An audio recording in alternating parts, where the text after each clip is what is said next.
Thank you. Thank you, Dr. Marian Obias. And thank you also to Dr. Kalingasan, as well as to Dr. Dumlao, who read the inspiring message of Father Katindig. I was very happy hearing those inspirational messages from Dr. Kalingasan and Father Katindig, because they are very much in line with what I plan to share with you today. Let me just share my screen.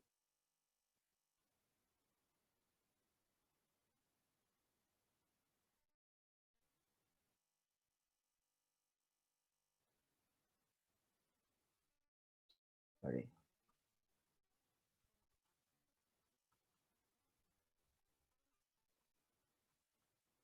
Wait a minute.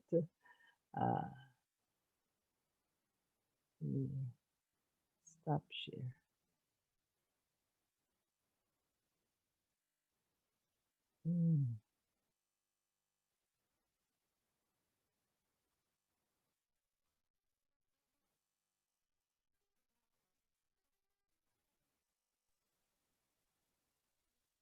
Wait, I'm not getting to my first slide. There you go. Can you see it now, please? Can someone tell me if you can see my screen? Yes, thank you, thank you. So once again, good afternoon. And as I mentioned earlier, I'm happy about the introductory messages, because they are springboards for our discussion this afternoon. To start off, I'd like to take a poll to ask you, how are you today? Are you this? I have several emoticons here, or this, or that, or this, or this, or that, or this, or that. So Marielle, our staff at APSA, is doing the poll, and we're getting some responses now. Okay. So far, the most popular is the first emoticon with one thumbs up, one thumb up. Okay, we have a few for 2 and 4 and 5, as well as 8. Okay, it's still in progress. We have 59% who have voted. Maybe if we can reach 75%, we can stop the poll. We have 60% going up.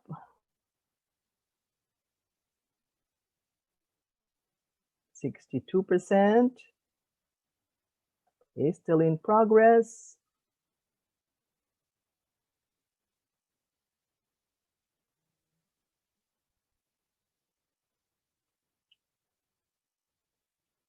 Okay, we have now 64%.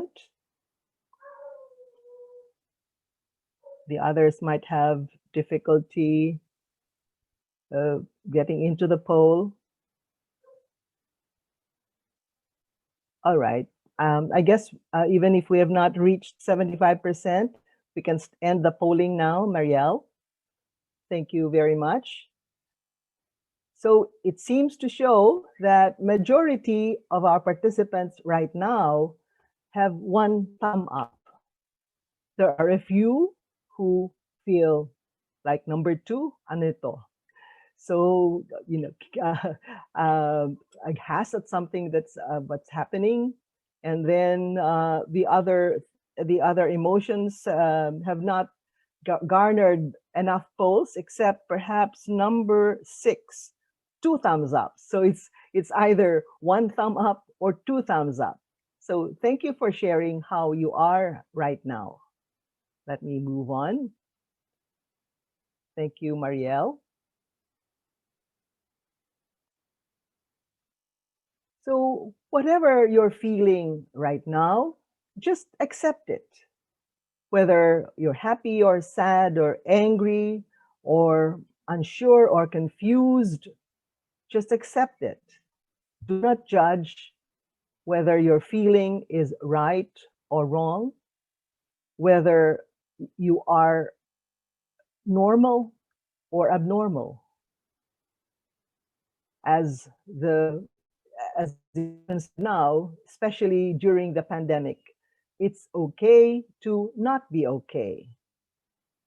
Does that remind you of a Korean telenovela? It's okay to not be okay. As mentioned by our speakers, the first two speakers, we are in a different time. Just like Dr. Kalingasan, I also hesitate to use the word new normal because we are not yet sure what, first of all, what's happening now, whether it's really normal already. And well, the proposal to call it better normal, I think I will go for that because at least we want to be better than before. Because what we're realizing now is there are things that we did before that we should not really be doing anymore. And therefore, it is really helpful to think of going to a better normal. So the webinar that we have today, entitled Ensuring Mental Wellness During Distance Learning, really is happening in the midst of what we are experiencing as the effects of the pandemic. In this pandemic, as we all know, there are changes in our lifestyle.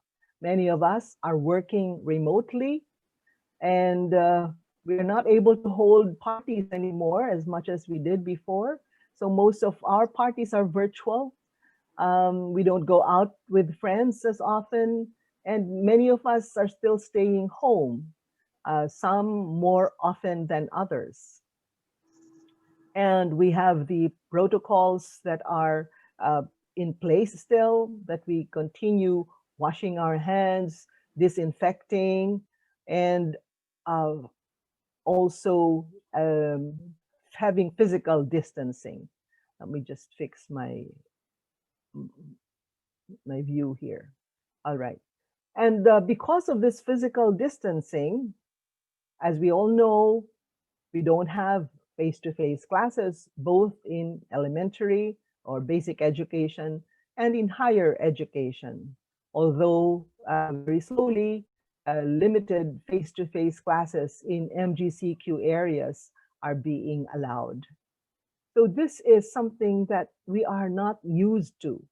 We have been used to going to work, going to school, going to church, and these changes are really things that we have to adjust to. And one of these adjustments is distance learning. Distance learning has really been there for a long time as a pedagogical approach. We have, for example, the Open University, which uses distance learning mode. And there have been many offerings of courses online that people take. And those are all included under distance learning. As a matter of fact, there are some professionals who distinguish distance learning from open learning, from online learning and all that. But for now, we have been used to just using the terms distance learning, online learning, or e-learning. But there is a group of authors, Hodges, Moore et al., who say that maybe the better term to use about what we're doing now is emergency remote teaching. Emergency because many of us plunged into this without much preparation, right? And of course, it's remote learning because we are not seeing our students face to face, and they are accessing our lessons also online. But it's also called emergency remote learning because it is the hope of many that once this pandemic is over, we do not have to continue having distance learning as we do it now. Of course, as I said, it can still remain as a pedagogical approach that is needed, but not as a have to, not as a requirement as it is now. Now, there are actually many learning design options for online learning, and the different schools have opted for different designs. For example, in terms of modality, there are schools that have fully online classes. There are schools that have blended, which have over 50% online, blended less than 50%, and web-enabled face-to-face classes. And the pacing also differs. The instructor role online also differs from very active to small presence to no presence at all, just to get the modules online. And the student role will also vary similarly. What will they do? Will they just listen or read? Will they complete problems or answer questions on written materials, on printed materials? There are different ways of designing online learning. And of course, one of the other options that schools have is whether these classes will be conducted asynchronously only, or synchronously only, or some blend of both synchronous and asynchronous classes. So many of us, most of us, have not been used to these kinds of options. But as mentioned earlier, the emergency, the pandemic, has pushed us to make use of and to follow the online learning designs. So when we talk of enhancing mental illness during distance learning, actually the more complete title should be "In the Time of COVID-19." Because I could very well have talked about enhancing mental illness during distance learning, thinking only of distance learning as the usual distance education pedagogical approach. But now we have to frame the distance learning in the time of COVID-19, okay? The emergency remote learning mode.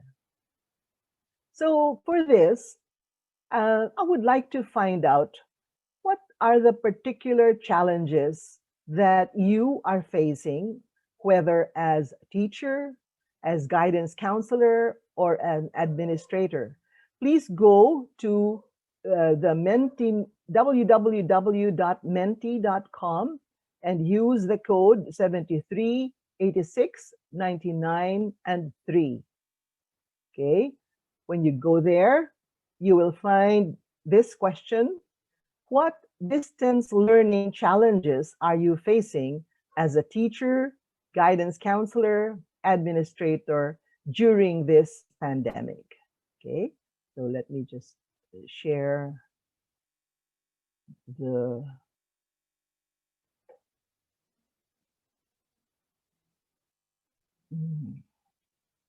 wait.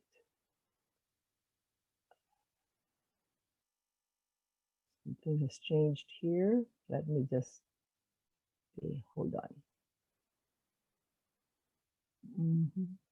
I hope you're logging in.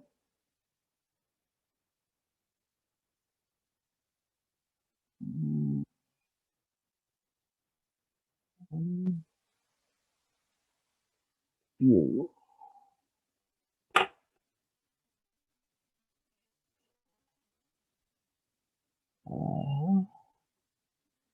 Just a minute, I'm losing my okay.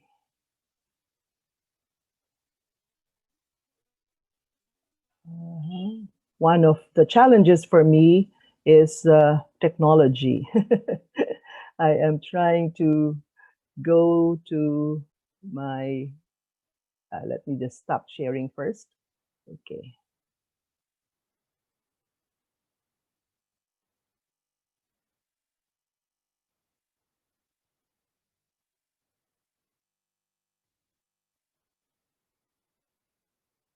Mm-hmm.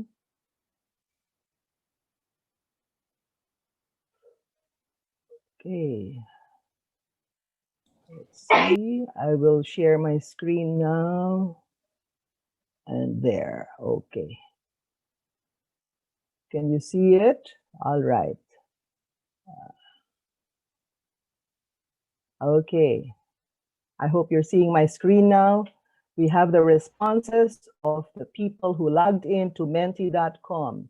As a guidance counselor, I still do counseling online, but it's harder to communicate. The internet connection is difficult, or difficulty to assist students with mental health issues.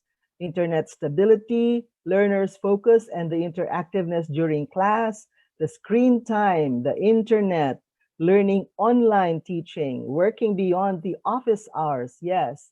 The difficulty of both teachers and the learner's household to sustain the internet connection, or the cost spent to register for data. Again, internet connectivity, the lack of physical socialization, yes.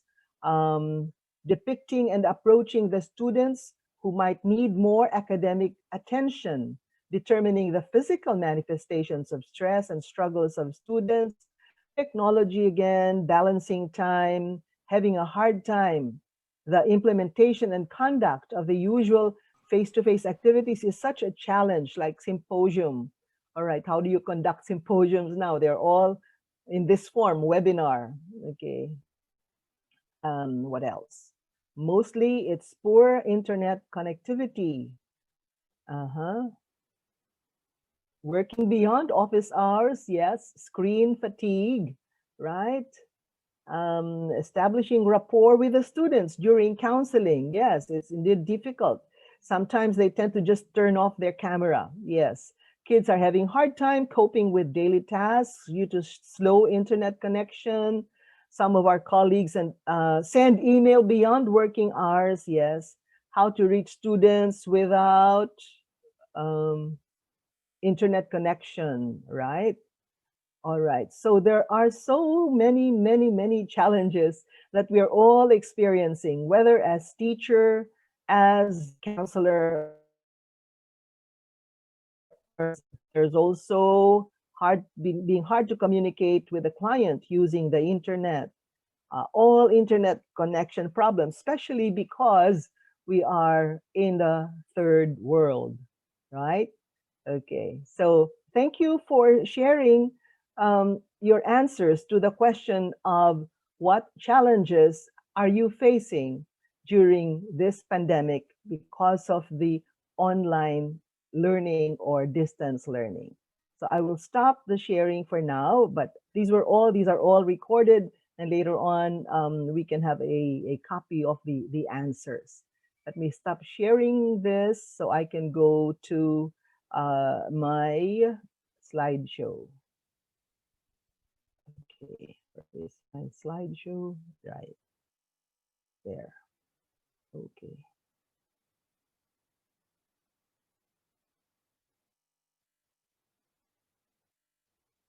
Right. Can you see my screen now, please?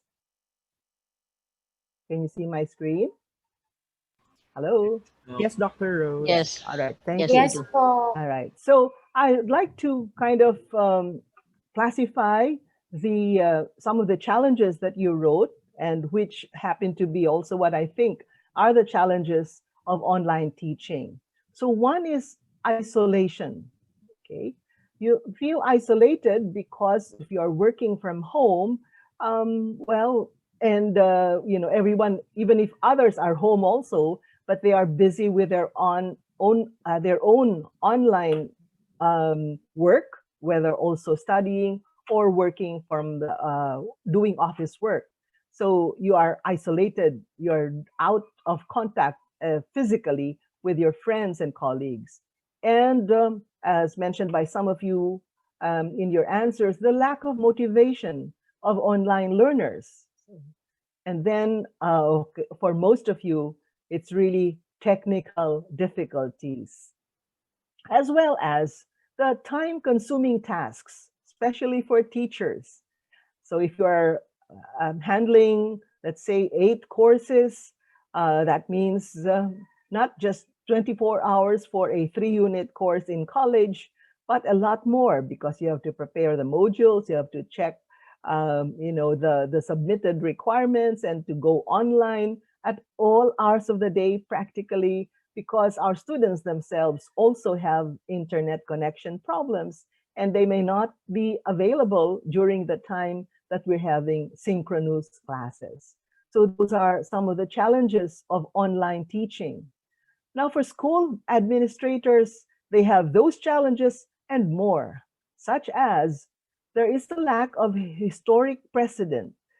Since this is the first time that all of us are experiencing a pandemic, and the first time that immediately we have to go to online teaching, our administrators are at a loss as to what to do.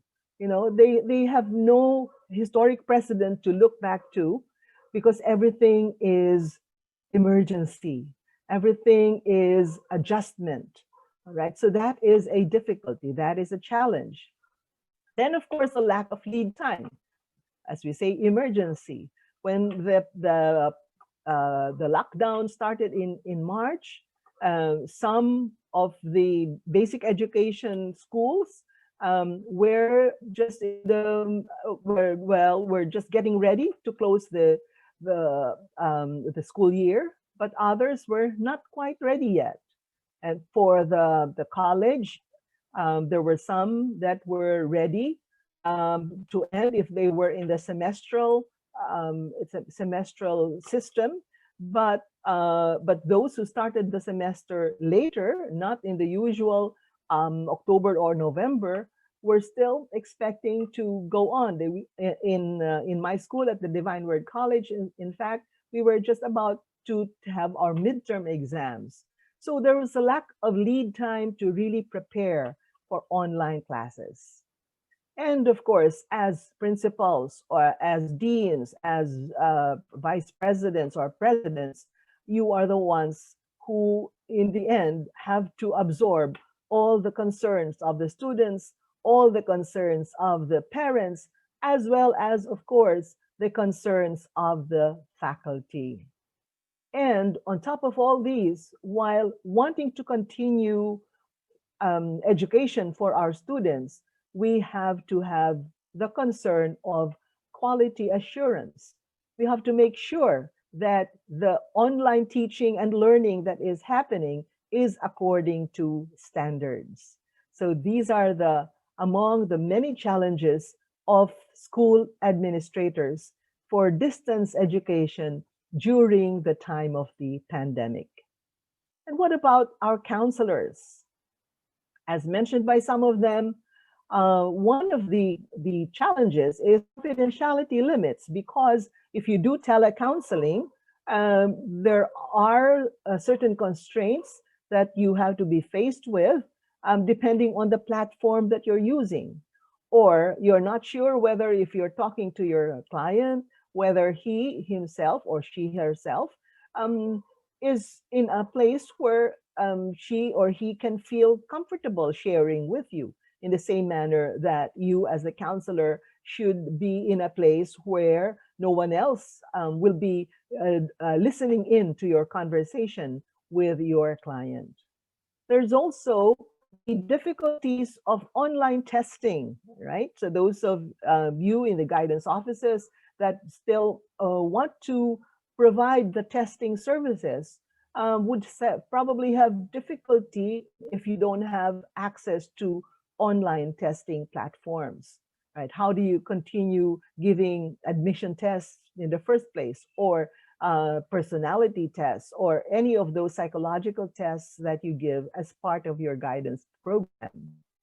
And then availability of referral resources. Because you are not present in the school, the students cannot come, and suppose there are emergency situations, crisis situations, for example, a student contemplating suicide, we have to know where we can refer them, that in places or resources that are close to where they live.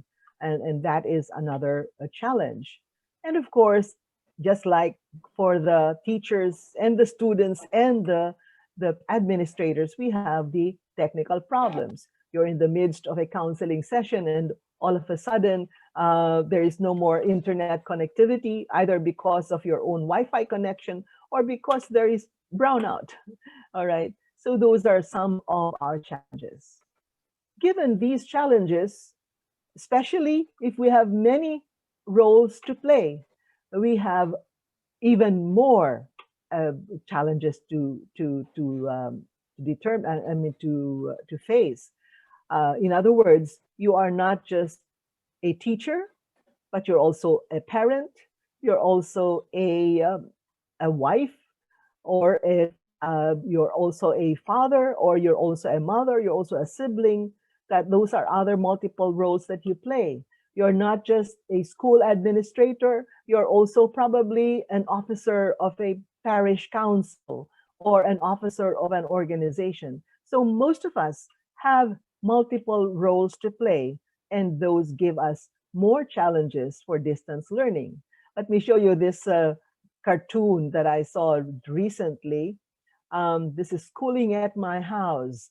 So we have the mother doing work at home in her own computer, and right beside her is the daughter. The mother hears the teacher telling the students online, okay, students, who knows the answer? And here's the mother saying, Claire, speak up. And of course, the daughter, Claire, is objecting, stop telling me to say stuff. Well, you should participate in class. So this is just an example of the role of a mother who is also an office worker, or in our case, a school worker, okay, as a teacher or as a counselor or as an administrator. So these are many challenges. And as we face challenges such as these, then the more we also face challenges to our mental wellness. As mentioned by Father Katindig earlier in the speech read to us by Dr. Dumlao, mental wellness is seen by many as the next pandemic, as an effect of the pandemic. So it's good that through the inspiration of LPU and Columban College, we have partnered with School Counselor Circle and APSA to help you face these challenges. So at this point, I'd like you to chat. This time not in the Menti-Com, but just the Zoom chat. Please write one word that you associate with mental illness. Okay, can you do that please on our chat?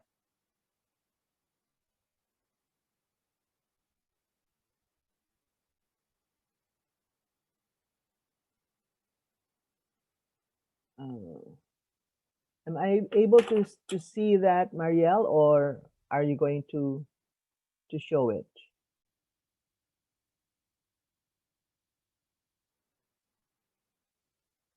Ariel? Hello? Hi, Dr. Rose. I'm here Hi. to help you po. All right. All right, so some of the answers that we see in the chat are acceptance, peace, self-care, anxiety, term break, self-care, peace of mind, introspection, non-linear, grit, stress, balance, courage. A lot of our participants right now are saying anxiety. It's one of the most common words that comes up in the chat box. Okay. Optimism, faith, positive thoughts, coping up, holistic, joy, relax, contented, stress management, self-appreciation, optimism. Peace of mind also comes up a lot. Tranquility, self-care, right. happiness, resilience, positive mindset, faith, inner peace, eustress, self-care. All right. Thank you, Jace. And thank you everyone for sharing. We don't have time to read all the chats, but we are getting some idea of your one-word association with mental wellness, all right? So really there are many things that we associate with mental illness. Oh, sorry, mental wellness. Okay. And the many different definitions of wellness, let's take first wellness and not mental wellness. The many different definitions of wellness always mention the quality of life and the state of being healthy, happy, and sound.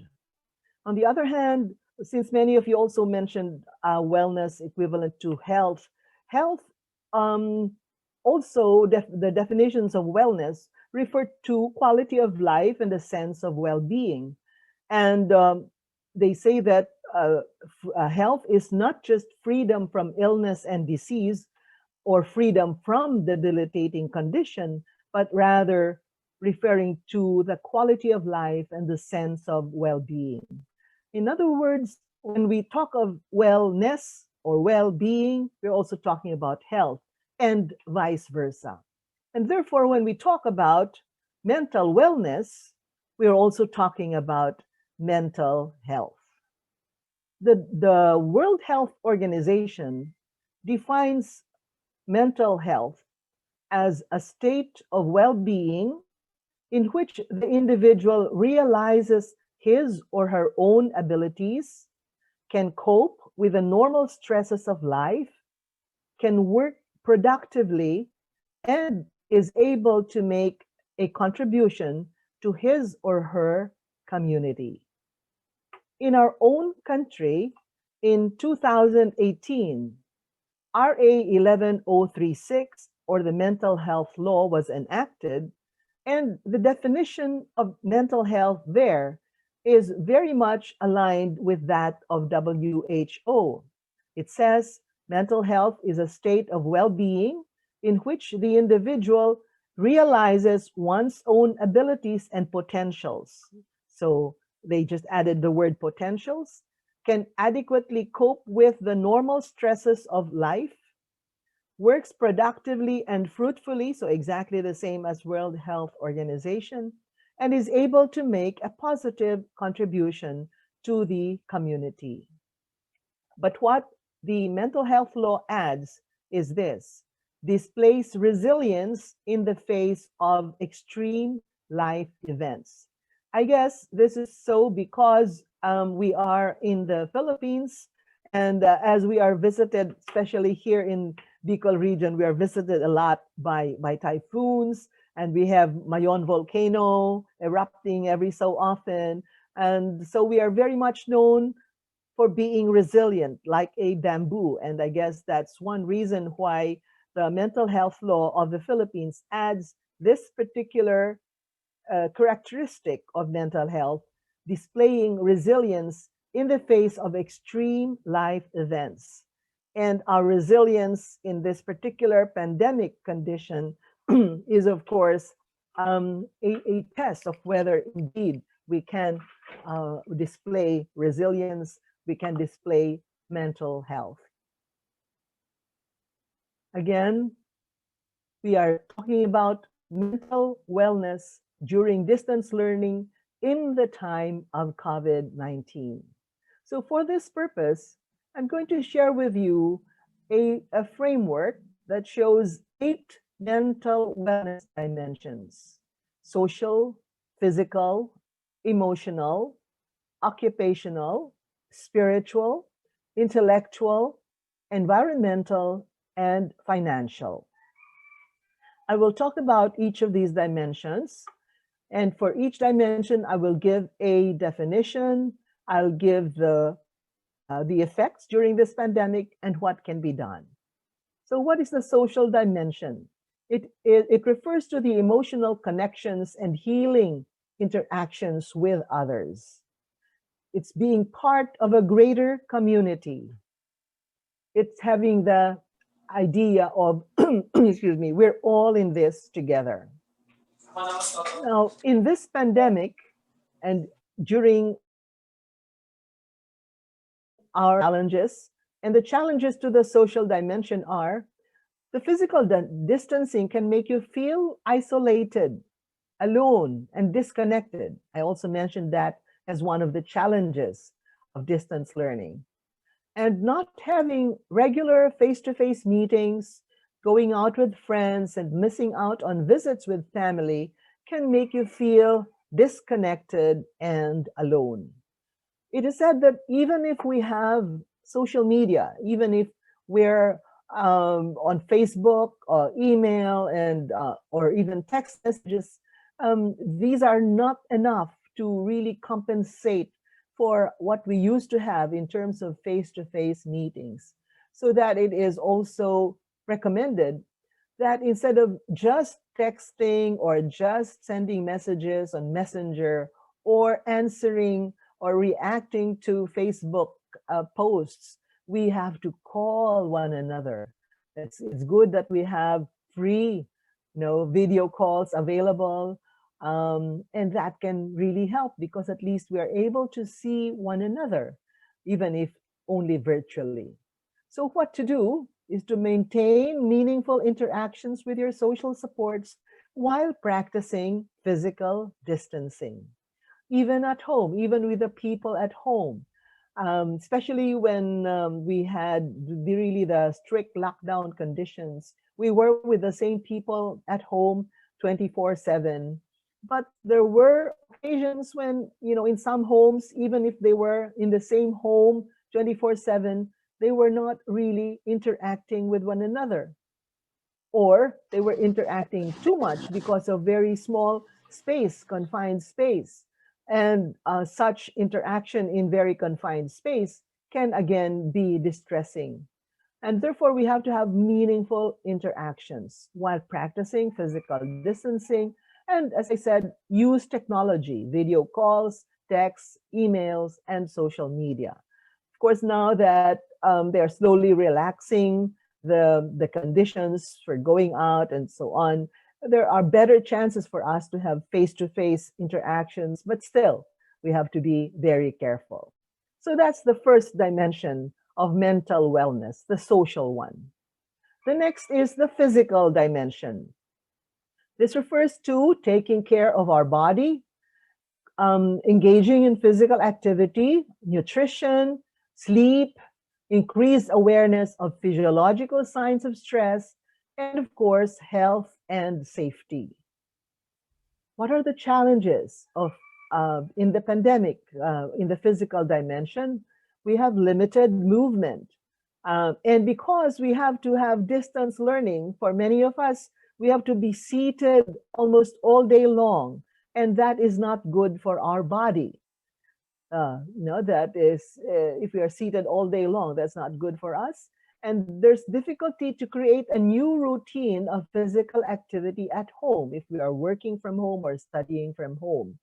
And there are the stress symptoms, muscle tension or rapid and superficial breathing. Muscle tension, for example, from, being in front of the laptop all day long, okay? So what to do? Move, all right? Sometimes you may get up, move around. As a matter of fact, the recommendation is every 20 minutes you have to get up, you have to look around, you have to look at something green, and then we have to plan our meals and not just eat anytime and not just get used to ordering from restaurants, especially fast food chains. And do muscle relaxation and breathing exercises. Muscle relaxation means having a progressive tensing and relaxing of muscles, starting, for example, from the hand, the fist muscles. You clench them and then you relax. You can feel the contrast between tension and relaxation. And the other muscle groups like the shoulders, the neck, all of these can be relaxed through progressive muscle relaxation of tensing and relaxing. And breathing exercises, especially when we feel tense. And very important to avoid cigarettes, alcohol, and drugs. And if you are in need of medical care, to have medical care. And observe good ergonomics, especially for us when we're doing distance teaching. All right, we don't have to be seated all the time. We can arrange things so that sometimes we are standing, and then make sure the distance of our laptop is okay, that we're not overstretching our neck muscles when we are in front of the laptop. So that's the physical dimension. Then we go, just an additional tip regarding the meals. There is a difference between mindless eating and mindful eating. So mindless eating is when you eat even if you're already full and ignore your body's signals. You eat when emotions tell us to eat. You know, there are people who use eating as a way of coping with stress, eating alone at random times and places, eating foods that are emotionally comforting but not nutritionally good, eating and multitasking. Ayan, distance learning naman. So I am waiting for my students to submit their requirements. So I'll eat while waiting, or I'll chat while eating. That is mindless eating, and considering a meal as an end product. What is mindful eating instead is listening to your body and stopping when full. Eating when our bodies tell us to eat. Gumagawa lang siya ng malaking Eating with problema. others at set times and places. Eating foods that are nutritionally healthy. And when eating, just eating and not multitasking. And considering where our food comes from. We have to be very careful with that. Okay. We want to be healthy so that we don't end up like this couple who are having a problem. Finally, when COVID-19 is gone, how do we get out? Kasi we've not taken care of the physical dimension of our wellness. All right.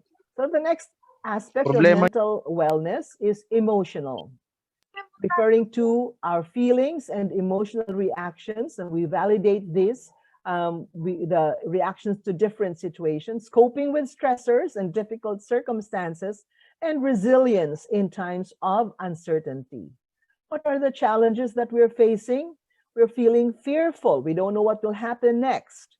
Experiencing a sense of loss of our previous routine and plans. We're not used to this kind of lifestyle. Being stressed from the demands of students, parents, colleagues, and administrators. One of the responses I remember shared a while ago was our colleagues sending us emails or text messages at all hours of the day. Sometimes when I'm guilty of that, what I do is I give a warning to my colleagues. I'm writing this now, but please don't be compelled to answer me right away. I just want to make sure that I don't forget that I'm going to say this to you. So please don't feel compelled to answer me right away. You can answer me tomorrow, okay? Then what to do? Acknowledge your fear about what's going to happen next or what I'm not able to do. Acknowledge and validate your sense of loss. We have a sense of loss because there are many things that we are not able to do, that we're not able to feel anymore. Hopefully not the losing the sense of taste, because that is a symptom of COVID virus. So just the sense of loss of the things that we used to do, the things that we're not able to do now, or the loss of companionship of people that we were with many times and most of the time before. And then we have to cry or laugh when we need to, appropriately. Okay, not crying when you need to laugh and vice versa, but to be appropriately crying and laughing, and playing with pets. Pets can be very therapeutic, and they can also understand our moods, right? So it's good to have pets. Practice acceptance also of your own feelings as well as the feelings of others.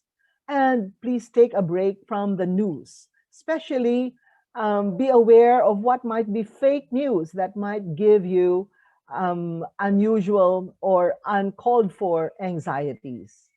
And especially, please examine your thoughts. We're talking about emotions here, but I am highlighting the need to examine your thoughts.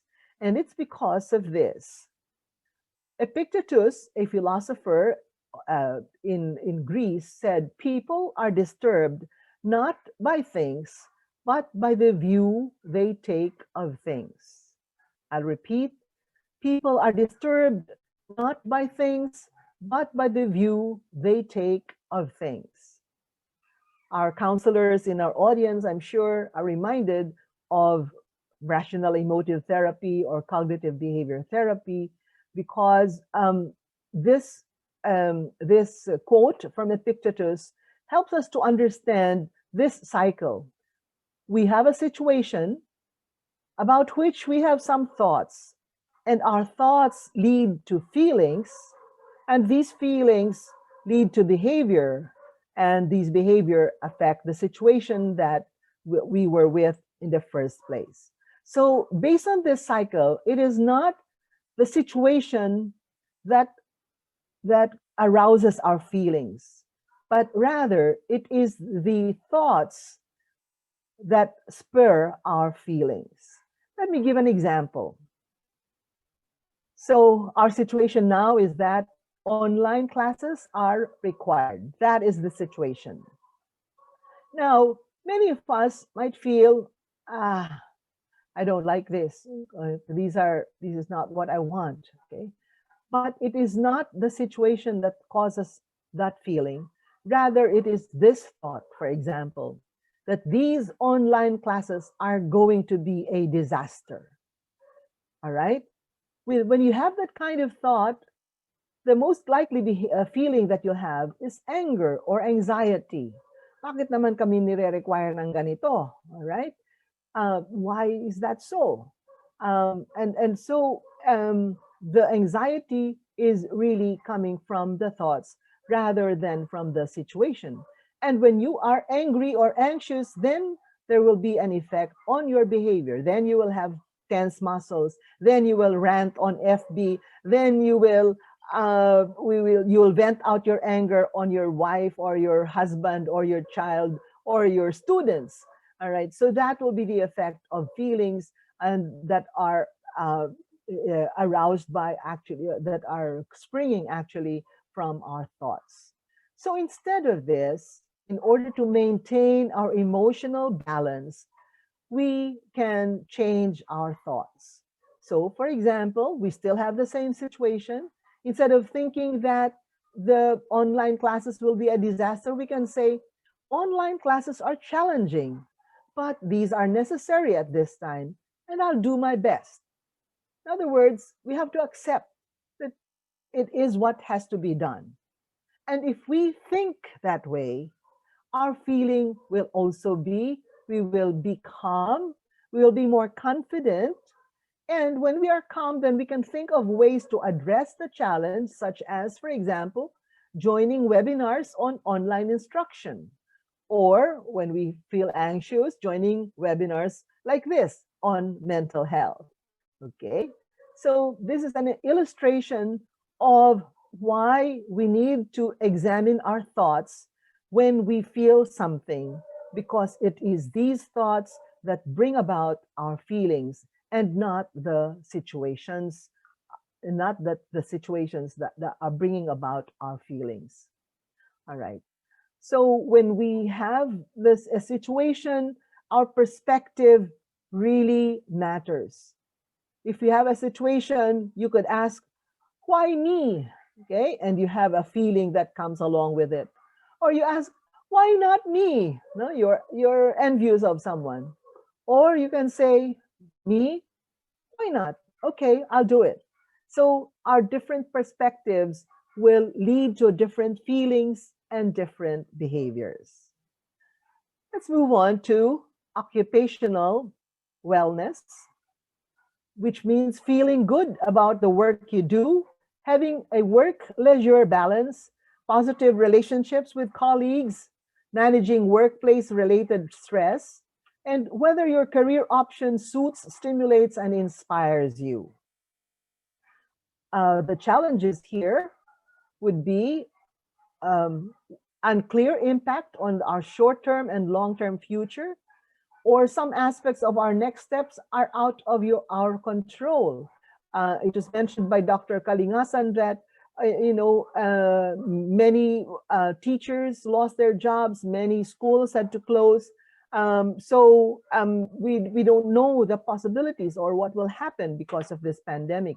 So some aspects of our next steps are out of our control. And then, of course, we have the work from home conflicts, as mentioned already by some of you and by myself in our discussion. And of course, the difficulties in dealing with technology, which is mentioned by quite a lot of you. What to do? Keep a whole picture perspective. Don't just look at the worst case scenarios. Set boundaries for your work from home. Agree with your colleagues, agree with your bosses. Can we keep our work hours from 8 to 5? Let's avoid doing chats or meetings beyond 5. Or if it's beyond 5, then we adjust also the rest of our work hours. Avoid seeing the pandemic as an insurmountable obstacle.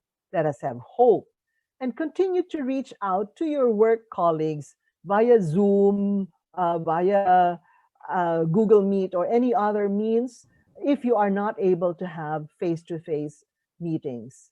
Attend webinars. That's also a way of preparing yourself for the future. And seek help from techies. So attending webinars, for example, online also. So getting other skills. I have a friend who is a teacher of English, but she has a liking and interest in architecture and fine arts. So she enrolled in online courses on architecture and on fine arts, and she's doing fine. So this is also to prepare ourselves for other possibilities.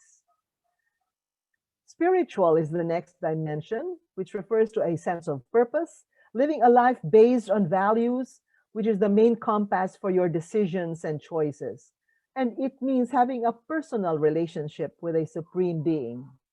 This is challenged now when we are seeing other people impacted. We are impacted by the perception of other people's choices and behaviors and realities. Like if we see other people, let's say, not going to church even online or not praying, that might affect us also.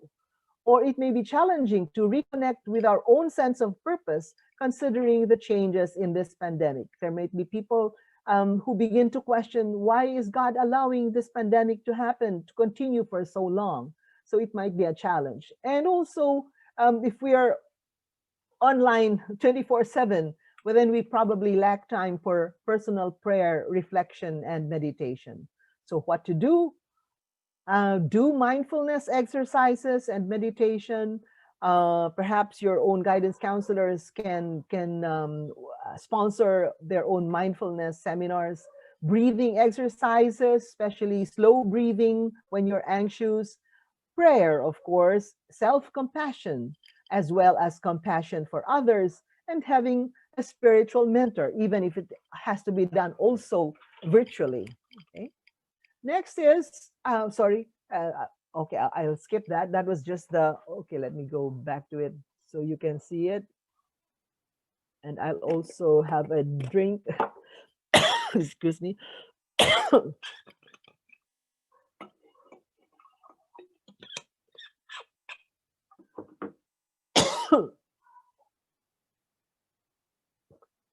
So we have in this cartoon, Satan gloating that he closed our churches, but God is saying he just opened one in every home. So we can open our own church in our own home by spending time, by setting aside time for prayer, for meditation, for attending online masses if we cannot attend face-to-face masses. Excuse me.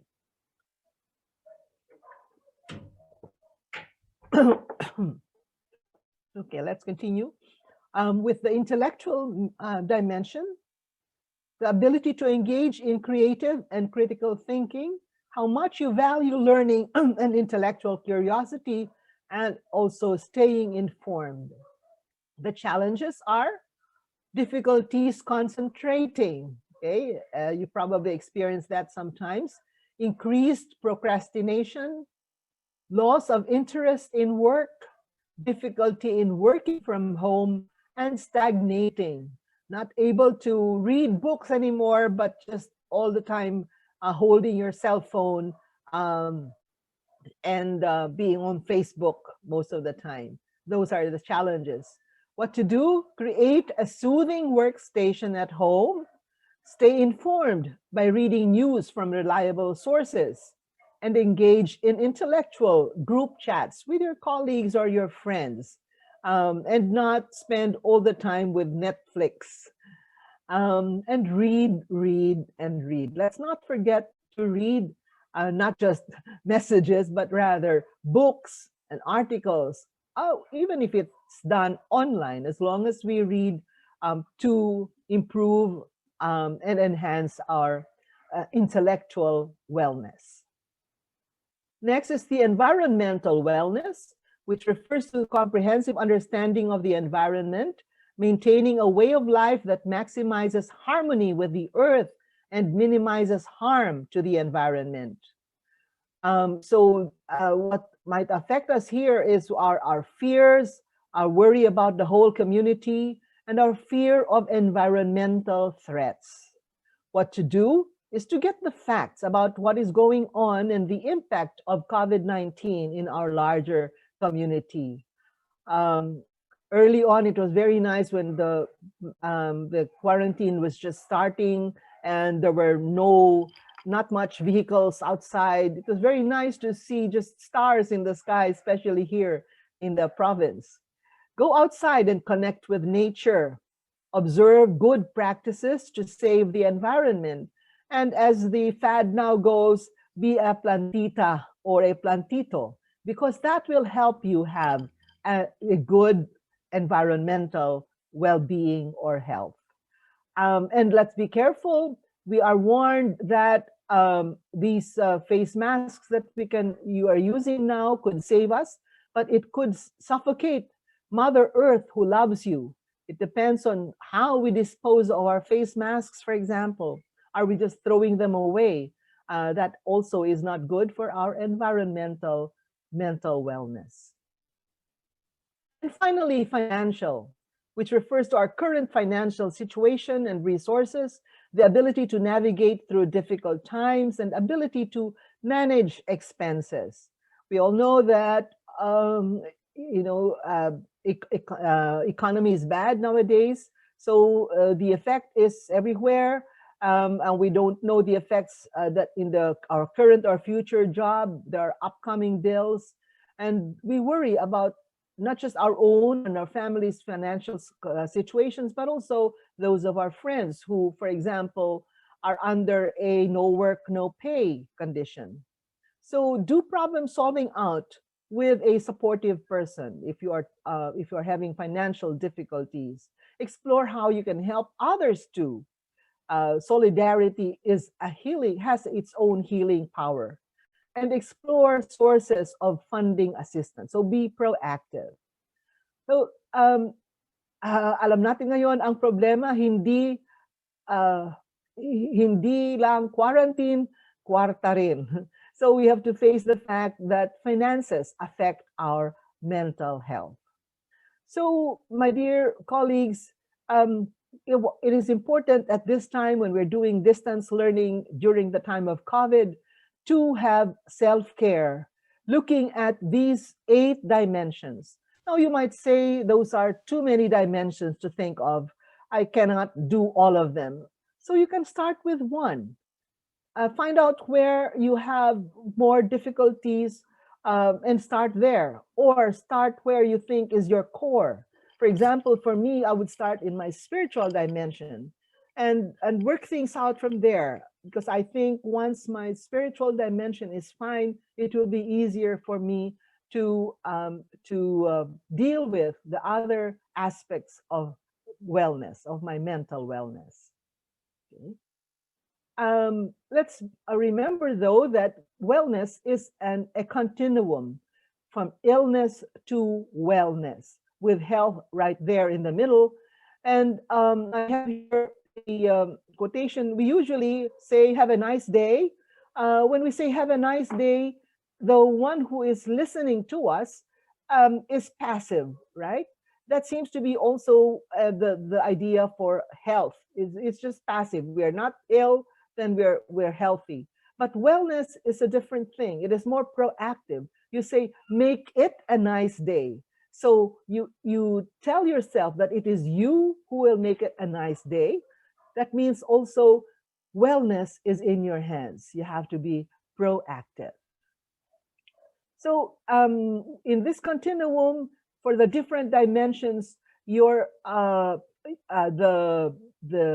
mental wellness can vary from negative to positive. So for social, from lonely to being involved; for physical, from unfit to fit; for educational, from depressed to happy; occupational, frustrated to rewarded; spiritual, unfulfilled to fulfilled; intellectual, ignorant to informed; environmental, discordant to harmonious; and financial, unstable to stable. All right.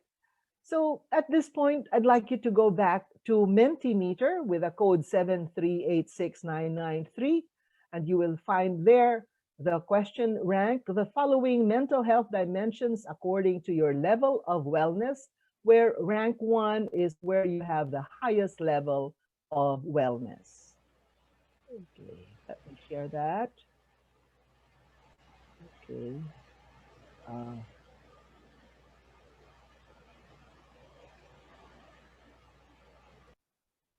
Okay, rank.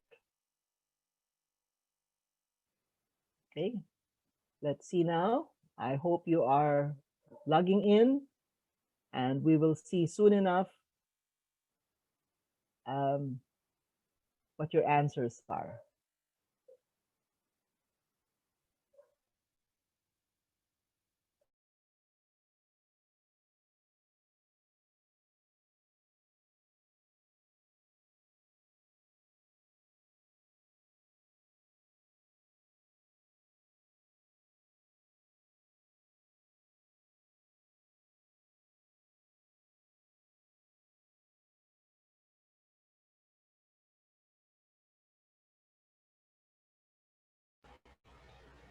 Again, everyone, as per Dr. Clemeña's instructions, please log in to our Mentimeter. The code is 7386993. Again, that is 7386993.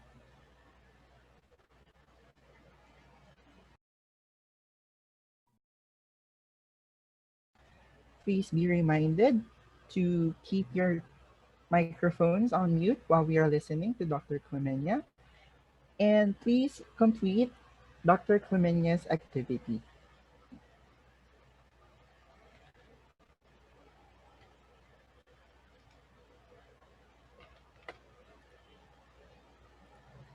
Again, please log into menti.com with the code 7386993 and rank the following mental health dimensions according to your level of wellness. So, excuse po, pwede pong pa na lang po sa chat box. Thank you po. All right.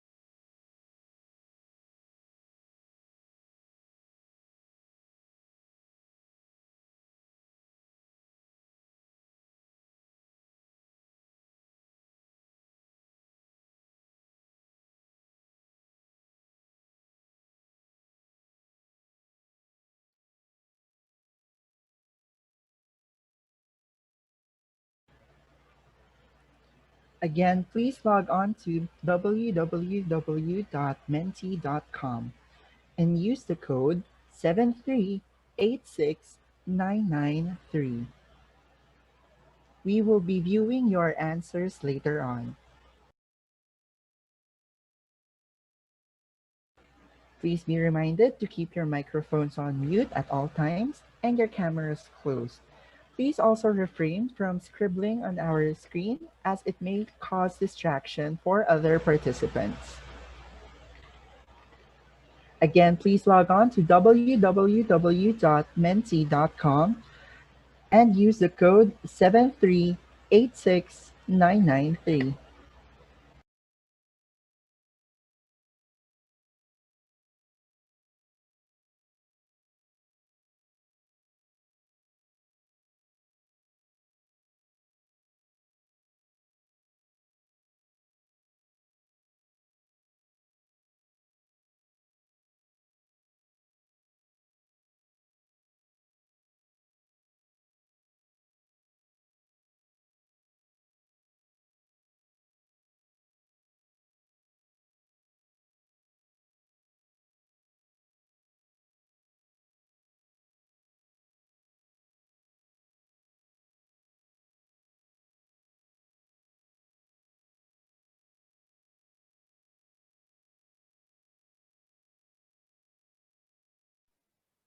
Hello again. Sorry, I lost you all.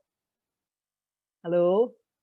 Can you Hi, see me Doctor. now? Yes, we hear you. We see you Oh, you loud and see me. clear. All right. What Can hear were you able you. to see the The Mentimeter Mentimeter. results? Yes, Were you everyone's able to see the answering. Mentimeter results? Yes, we're able to Not connect. yet. We're still Not yet. answering. Okay, let me see if I can do that now. This is one of the challenges. Right? Yes, Doc. Doc, Yeah. while you were away, we reminded everyone to please accomplish the activity in www.menti.com. Okay, very good. Mhm. Okay. No, wala rin yung... Okay. Hold on.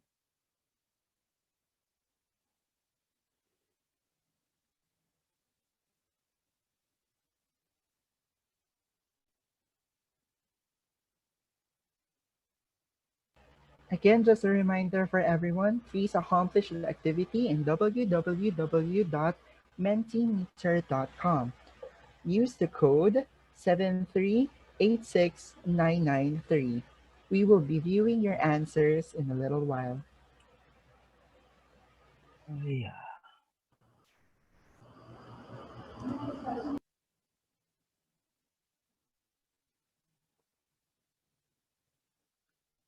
Can you see it now?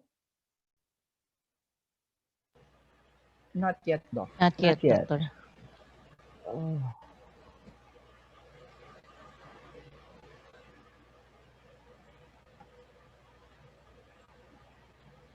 I wonder what happened. Let me try again. What happened here?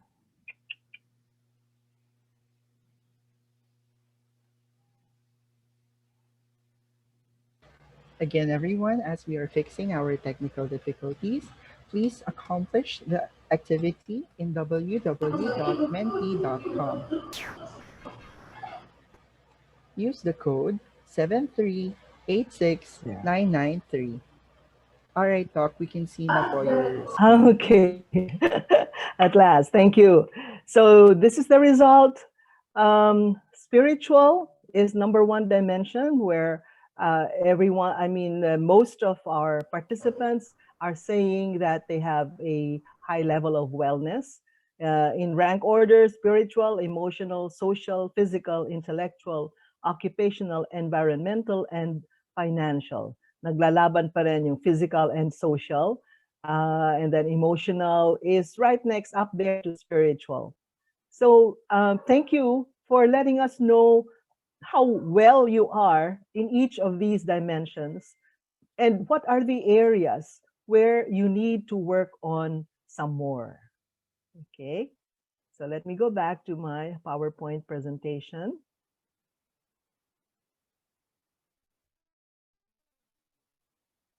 All right. Ooh. There. Kita na po? Yes, Okay, Doctor. can you see it? All right. So now I'd like to just emphasize how we can or why we should deal with mental wellness during distance learning, because this is part of our work as educators, as counselors. Poor mental wellness and stress can negatively affect us in terms of our job performance and productivity, our engagement with our work, and communication with co-workers. This will also affect our physical capability and our daily functioning. Okay, so it's good to ensure that we are mentally well during this time of COVID, when we are expected to do distance learning. We have to be aware of our work stressors, which are any aspect of our work environment that has the potential to cause ill health.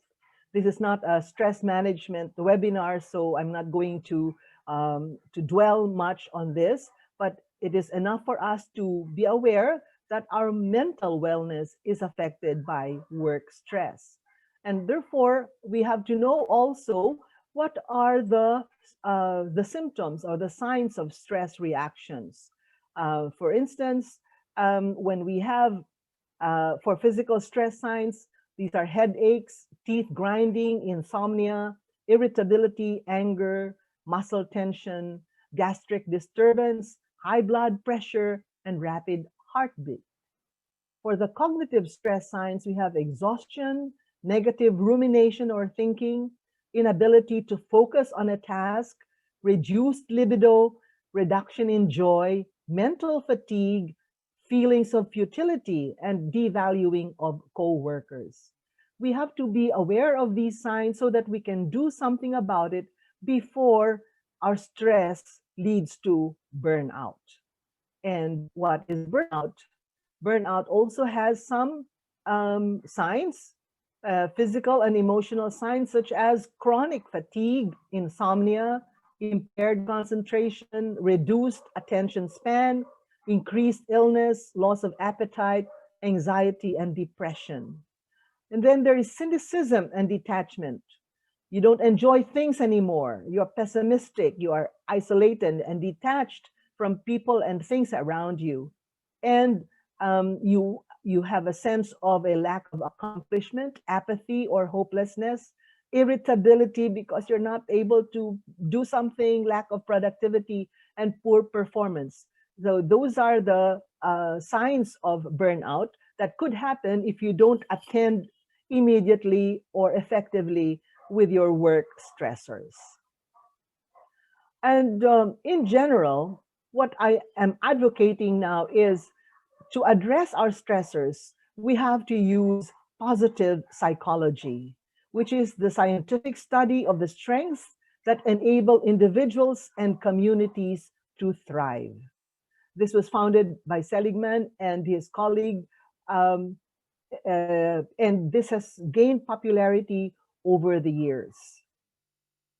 The benefits of well-being at work, according to positive psychology, is that are the following. We have lower turnover intentions, more proactive and adaptive work behaviors, more job satisfaction, less job stress, more organizational citizenship, and improved work performance. So if through positive psychology, we're able to achieve wellness, then these benefits at work will happen. And positive psychology is based on the idea of flourishing. What is that? It is to find fulfillment in our lives, accomplishing meaningful and worthwhile tasks, and connecting with others at a deeper level. In essence, according to Seligman, living the good life. So that is what we try to aim for in addressing the different dimensions of mental wellness. We want to aim for flourishing so that we will be able to live a good life. Flourishing at work means finding easy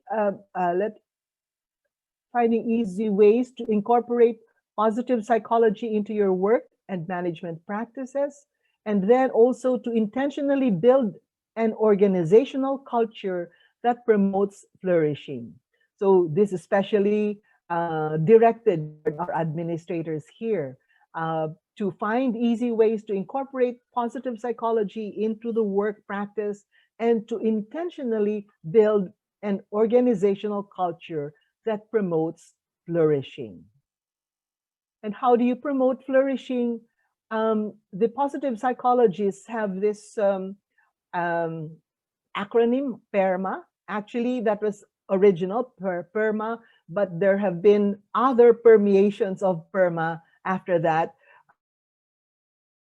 But I just concentrate on PERMA for this to be very easily remembered. PERMA stands for positive emotion, engagement, relationships, meaning and purpose, and achievement. What do we mean by that? Positive emotion is expressing positive emotions with others that bring greater levels of vitality, resilience, and self-esteem. Every day, it would be good for us to go out of our way to say something positive, a positive emotion to others. Like, I like what you did, or I'm happy that you remember that it's my birthday today, or whatever. Positive emotion that will bring greater levels of vitality. Engagement, being curious, seeking out and interacting with others. So that means that even if we are far from each other, we can still engage, we can still be curious. How are things now? If our friend has become a plantito, o kumusta na yung mga bago mong tanim, all right? Or our friend has become a new cook or a new baker, o kumusta na yung business mo, selling cakes and other pastries, okay? Relationships, R is for relationships, caring about others and being cared for. Others doesn't mean only our family and our friends, but even those who are not family members, our neighbors who are in need as well. And also allowing ourselves to be cared for. That is as well a way of practicing positive psychology. M is for meaning and purpose, seeing value and worthiness and in life's activities. And I'm glad that, as you mentioned, as you answered our Mentimeter, that many of you do have meaning and purpose, because spiritual dimension is #1 in your ranking of dimensions of the extent to which you are well. And of course, achievement, accomplishing something in service of a purpose larger than one's self-interest. So when we accomplish something, when we finish a project, when we finish a webinar, accomplishing it in terms of service for a purpose a larger than self-interest. So not to advertise myself, but rather to serve a purpose beyond my self-interest, to be of help to others. So that is PERMA. That is how we flourish. And through that, we can create meaning at work. We create alignment and make connections between individuals' meaning and purpose, their work, the mission of the organization. I know that all of you have a mission and a vision for your school. By creating meaning at work, then you can have more connections, aligning yourself with that mission. Build a shared sense of purpose among the staff, especially now with the challenges of distance learning. Provide opportunities for reflection. All right, so every day, if you are already beginning to work from the office or from the school, you can set aside time for reflection together. And that is a way of arriving at meaning at work. And there are several strategies like listening and communicating affirmatively and supportively, building trust by being open, reliable, competent, and letting others know that you always have their best interest at heart, especially your students. When you give them work, let them know, let them trust you that you have their interest at heart. Offer support skillfully to help others succeed. Find opportunities to be fun and playful in appropriate and psychologically safe ways. So have fun, okay? And provide and seek feedback from your colleagues about what you are doing. There are many other strategies, but I'd just like to focus on these. And to sum up, here are my final tips. Making use of the IATF protocols, I'd like to finally leave you with these mental health tips. First, wear your mask. And I don't mean just your physical mask, and I don't mean either having a mask that will not show your real you, but rather, I mean protect yourself from all sorts of pollutants, whether the pollutants are from the environment, natural environment, or from human environment, social environment. Second, wash your hands. Cleanse yourself when you get dirty. And when you make mistakes, accept them and avoid repeating them. Also, washing your hands means ridding yourself of unhelpful thoughts and feelings, ridding yourself of hatred, ridding yourself of envy, the unfruitful feelings and thoughts. Third, keep physical distance. Respect yourself and the people around you. Maintain your boundaries. Note that I said physical and not social distance. Maintain your boundaries, both, again, personal and professional boundaries. Remember that we cannot all work 24/7, so set boundaries about your work, set boundaries also when you are counselors, set boundaries between your counselee and your and yourself, that you maintain your professional relationship. And finally, stay home. I don't mean that we will all become hermits, but rather I mean that home is where your heart is. So know what your values and priorities are. And if you are a believer of Jesus Christ, let Jesus live in your heart. Those are my final tips. And at this point, I'd like you to chat again before you go away. What is your takeaway from this webinar? Please use our chat facility.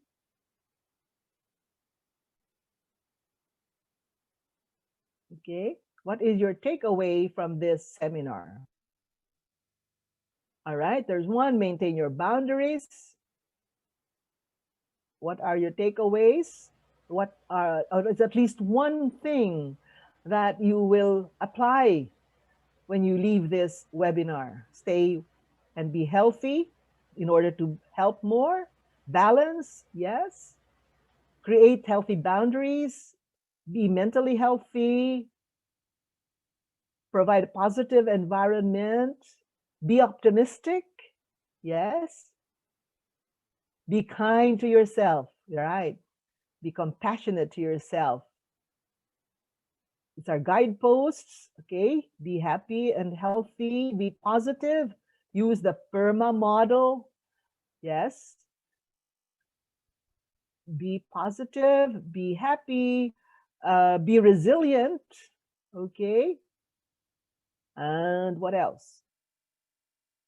Trust God that He will always be with us. All right. So again, we cannot read all your chats because we have to have time for our Q&A. So thank you very much. I'd like to wish you all a very healthy life, and let us stay healthy ambassadors. Stay healthy ambassadors. Thank you.